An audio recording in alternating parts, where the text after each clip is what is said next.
IHC Infinity is the first record label with a shared music video universe. Every video across all artists are telling one story, much like the Marvel Cinematic Universe, but without superheroes. IHC Infinity is very different from other labels in several ways. Our main priority is telling a story through music videos. We do sign artists, but we only sign artists for singles. So it's a digital singles label exclusively.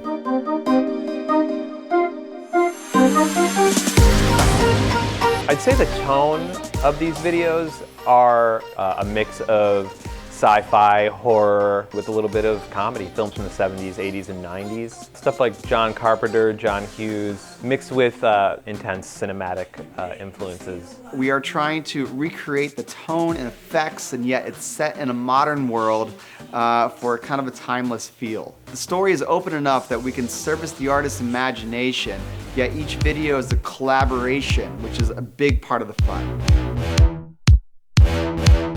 The first music video that we did in the Infinity universe was for Cella, and she came to the table with her own idea that she wanted to direct. So we had to find a way to integrate our concept with her music video without interfering with her vision. We had this image of our friends Nina and Gian posing as this goth couple, and we placed it in the music video because we used Gian, the male actor, in a role playing a cashier at a Mexican restaurant. When it came time to create the second one, we created a product called Hyperreal. If you drink too much of it, it could cause you to melt.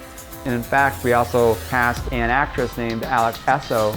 So Alex locks eyes with Danny, who's essentially consumed an entire box of Hyperreal at this point. They find themselves in a room together making out, which I feel causes some sort of internal chain reaction with all the Hyperreal and all the excitement, and it leads up to one big giant face melt.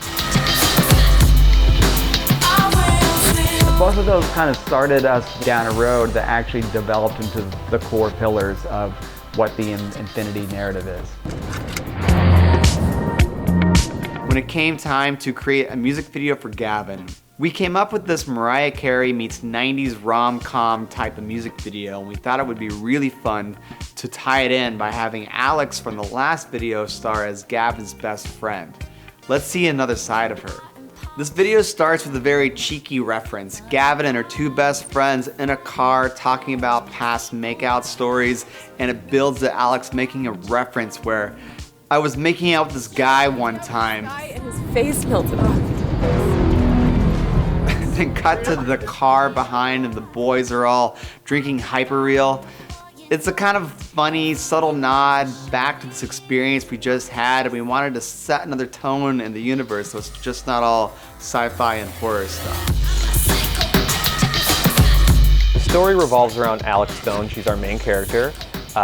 In the beginning, Alex is just a normal girl in her 20s who by chance witnesses a violent death. And it kind of spurred her to learn a little more about this kind of shadowy, imperialist corporation called Nomadic. Nomadic Corporation are the big bad guys. They're kind of like Apple meets Exxon. They own it all, from energy drinks to campsites to iPhone games that suck your life force out. Masks. That manipulate people wearing them to commit murder. Toys. Which is kind of like a Rubik's Cube. If you twist it in just the right combination, you can open up a portal to another dimension. They are this monolith of corporate power. But behind that is a tragic story that has led to very evil plans of what they intend to be world domination. And they are ultimately the prime narrative driver.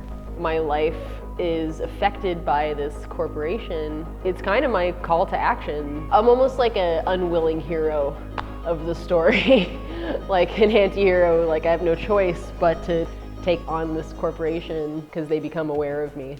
Our newest video for JPEG Mafia is very exciting because we've kind of been following our main character Alex's story through these little like vignettes. This one gets to fully focus on her and allows us to learn a bit more of her backstory. And And we're also simultaneously seeing a hitman, a bounty hunter for a nomadic. So we see that his current assignment, his mission is Alex Stone. So through it, we kind of learn what happened to the shotgun that she finds at the end of the Mark Rodito video.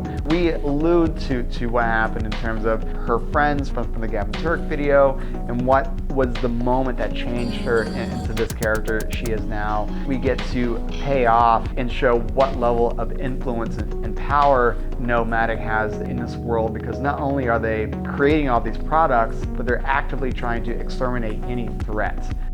And then we're also hinting at the first uprising against Nomadic, the first group of people that have actually banded together to figure out what Nomadic is doing, to figure out how to take their city back from this company.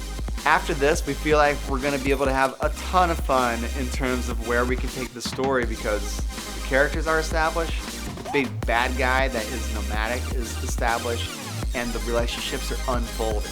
Now we can get into the meat of the world of Infinity.